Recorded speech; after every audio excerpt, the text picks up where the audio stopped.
Thank you very much for your answer.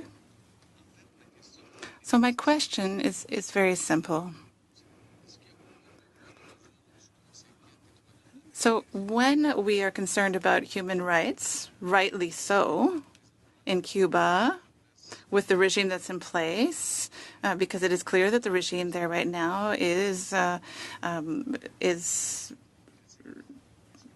running roughshod over democratic freedoms, freedom of expression, freedom of association. But if we do that, and we do not denounce at the same time the U.S. embargo that's been there for 67 years as well, because that has an impact on the population directly as well. So we can't say one thing and not the other.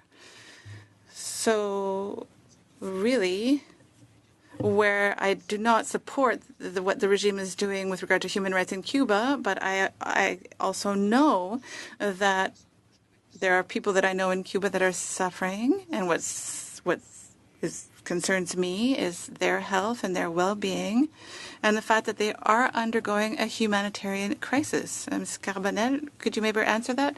Shouldn't we also talk about the embargo if we're talking about the situation in Cuba because of the regime? We could talk about the embargo. Thank you for the question, sorry. We should talk about the embargo. We could have maybe a different session altogether about the embargo. However, when we talk about the embargo, it is important to say the context of how it came about. And on top of that, more than that, it's important to say that that embargo can end tomorrow, should the regime wishes to do so. Therefore, we talk in Canada, we talk about the embargo. It's almost like a reflex that we go there. However, we never say that Canada created a law in the 70s which only purpose is to circumvent the embargo. Cuba commercializes with the world. Why should we waste time talking about the external sanctions of another nation when the main issue is that we have a system in Cuba that does not allow for different political parties, does not allow to have free elections?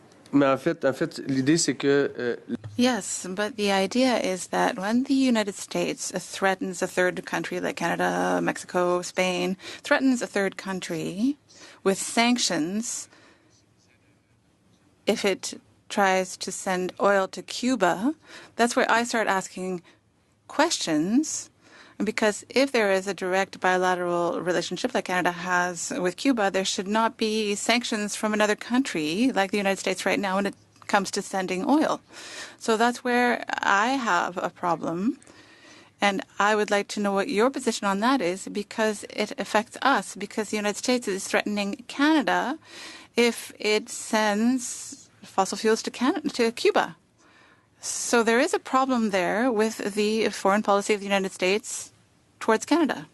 I would like to add, I understand, thank you for the question, and I understand where you're coming from. However, if you do your research a little bit further, for example, even today, U.S. administration is willing to have private companies in Cuba to import oil from the United States.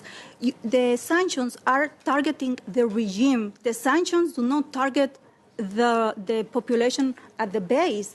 Like we have been talking this afternoon that U.S. has sent aid to Cuba. U.S. is distributing aid to the Cubans. U.S. is going a step further and is verifying, is making sure, like we have in Canada, we have the Financial Administration Act. There is no money in Canada that it gets encumbered, that we don't have traceability of the money. We keep our records for up to 6 years so we can go back and we can conduct audits. U.S. is doing that on the ground. So I understand the emphasis you're trying to make on the embargo. However, I am here to explain from the Cuban perspective that is the least of our worries, because the embargo is targeting the Castro military totalitarian communist regime. donc il n'y a aucun effet sur la population. So there's no